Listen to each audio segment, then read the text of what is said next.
ఇప్పుడు బయట సిట్యుయేషన్స్ మనం చూస్తున్నాం కదా! ఆడపిల్ల బయటికెళ్తే ఇప్పటికి ఇంకా పేరెంట్స్ భయపడుతూ ఉంటారు. సో, వాళ్ళు ఎలాంటి సేఫ్టీ అనేది మెయింటైన్ చేయాల్సిందంటారు? అదేమ్మా గవర్నమెంట్ కొన్ని పోలీసోళ్ళు అయన్నీ యాప్స్ ఇచ్చారు కదమ్మా! హ్మ్. అయి కొద్దిగా మనం పిల్లలకి చెప్పాలి. హ్మ్. ఇలాగ ఎళ్ళినప్పుడు ఇలాగ ఉన్నామ్మా నువ్వు కూడా కాల్ చేయాలి. ఆటో ఎక్కినప్పుడు కాల్ చేయమ్మా. హ్మ్. లేకపోతే లొకేషన్ షేర్ పెట్టమ్మా. నీ ఆటో ఎక్కడికెళ్తుంది అక్కడ మీరు చూసుకొని మరి మనం కూడా బాధ్యత తీసుకోవాలండి. హ్మ్. వాళ్ళు హైదరాబాద్ పంపిస్తాం. హ్మ్. హైదరాబాద్ పంపించి వాళ్ళని వదిలేస్తే ఎలాగండి? హ్మ్. వాళ్ళ ఇంటికాడ రూమ్ కానీ స్టార్ట్ అయినప్పుడు వాళ్ళు మన లొకేషన్ షేర్ పెట్టమని ఆఫీస్ దగ్గర దిగారా లేదా మనం కన్ఫర్మ్ చేసుకోవాలమ్మా. హ్మ్. వదిలేస్తారు ఆళ్ళే ఎళ్తారు, ఆళ్ళే చేస్తారు. మనకి మరి ఏమన్నా జరగొచ్చు కదమ్మా! హ్మ్. మన జాగ్రత్తలు మనం ఉంటే వాళ్ళకి జాగ్రత్తగా ఉంటది. కదా అన్నీ వాళ్ళకి కూడా యాప్స్ అన్నీ ఏం డౌన్‌లోడ్ చేసుకోవాలి ఏంటి వాళ్ళకి కూడా చెప్పి కొంచెం జాగ్రత్తలు కూడా మనం కూడా చెప్తా ఉండాలి. హ్మ్. ప్రభుత్వంతో పాటు మనం కూడా శ్రద్ధ తీసుకోవాలి. మీరు ఉమెన్స్ డే సందర్భంగా మీ లైఫ్‌లో ఒక 3 వుమెన్ ఎవరైనా మీరు ఇన్‌స్పైర్ అయిన వుమెన్స్ వీళ్ళని చూసి భూమికున్న సహనం ఉంది. లేదంటే వీళ్ళు చాలా గ్రేట్ అని ఫీల్ హ్మ్. అయిన వాళ్ళు ఎవరైనా ఉన్నారా? మా అమ్మేనమ్మా. హ్మ్. తండ్రి చనిపోయాడు నా ఊహ తెలీదు. హ్మ్. మా అమ్మే ఇన్‌స్పిరేషన్ నాకు. ఎందుకంటే ఆవిడకి ఇన్‌స్పైర్. ఆవిడే నాకు ఆయమ్మ కింద చేసి హ్మ్. వేరే చిన్న చిన్న కిరాణా కొట్టు పెట్టి అలా అలా పెంచుకొచ్చి హ్మ్. నన్ను ఈ స్థాయిలో ఉందంటే ఆవిడే. నాకు ఇన్‌స్పిరేషన్ ఆవిడే.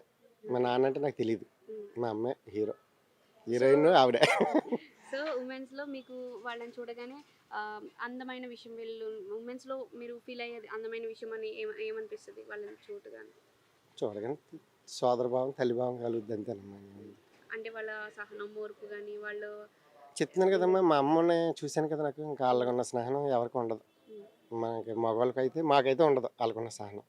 వాళ్ళు బయట చక్కబెడతారు, ఇంట్లోనే చక్కబెడతారు. హ్మ్. వాళ్ళకుండే సహనం మాకుండదు. మేము బయట పని చేసొస్తే ఇంట్లో పని చేయలేం. హ్మ్. కనీసం కాఫీ గ్లాస్ కూడా పక్కన పెట్టం. కడగం. వాళ్ళకి మరి అలా కాదు. బయట పని చేస్తారు. మళ్ళీ ఇంట్లోకొచ్చి మా అమ్మ అన్నం అయి వండేది, టీ ఇచ్చేది. అసలు చాలా పని. ఆవిడ సహనం ఉంది నాది ఆఫ్టర్. సో, ఇప్పుడు మనకి బయట అంటుంటారు కదండీ! స్త్రీ పురుషులిద్దరూ సమానమే అని చెప్పేసి. అది నిజంగా సమానంగా చూస్తున్నారంటారా? ఎక్కువే అండి ఇంకా. స్త్రీకే ఎక్కువ. స్త్రీకే ఎక్కువ ఎక్కువ. ఉండదంటారా? నేను ఒప్పుకుంటాను. హ్మ్. చెప్తున్నానుగా మేము ఒక పని చేస్తే 2 పని చెయ్యం. హ్మ్. ఇంక బయటికెళ్ళినాం పని చేసాం, డబ్బులు తెచ్చేసాం అహా! అంతే.